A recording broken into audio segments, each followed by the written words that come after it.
ایران کے شہید supreme leader آیت اللہ خامنائی، ان کی صاحبزادی، بہو، داماد اور کمسن نوازی کی نماز جنازہ قم کی جمکران مسجد میں ادا کر دی گئی۔ نماز جنازہ میں لاکھوں افراد نے شرکت کی، جس کے بعد قم کی سڑکوں پر تعزیتی جلوس رواں دواں ہے۔ اس موقع پر ہر آنکھ اشکبار اور ہر طرف انتہائی رقت آمیز مناظر دیکھے جا رہے ہیں۔ ایرانی عوام کے آغا جان کی اور اہل خانہ کی میتیں کل عراقی شہر نجف اشرف اور کربلا معلی لے جائی جائیں گی۔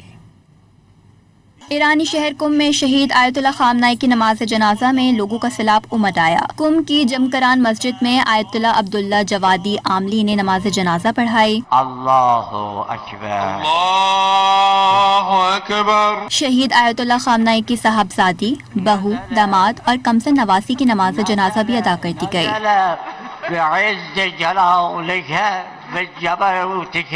نماز جنازہ میں لاکھوں افراد نے شرکت کی۔ اس موقع پر ہر آنکھ اشکبار نظر آئی۔ ہر طرف انتہائی رقت آمیز مناظر دیکھے گئے۔ شرکا زار و قطار روتے رہے۔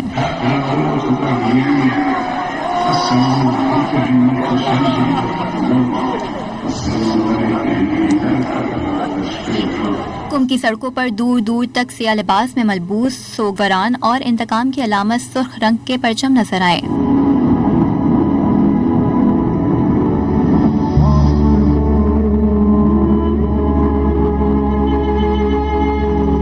نماز جنازہ سے پہلے آیت اللہ عبداللہ جوادی عاملی نے بھی شہید رہبر اعلیٰ سے عقیدت کا اظہار کیا۔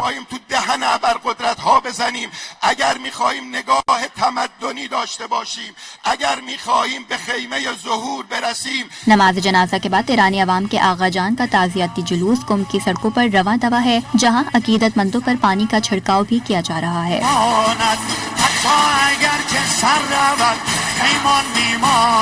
شہید رہبر اعلیٰ کا جسد خاکی ہیلی کاپٹر کے ذریعے تہران سے قم لایا گیا تھا۔ آیت اللہ علی خامنائی اور اہل خانہ کی میتیں کل عراقی شہر نجف اور کربلا لے جائی جائیں گی۔ ایرانی میڈیا کے مطابق ایرانی صدر مسعود پزشکیان اور اسپیکر محمد باقر کالباف بھی عراق جائیں گے۔ جمعرات کو مشہد میں آیت اللہ علی خامنائی کو سپرد خاک کیا جائے گا۔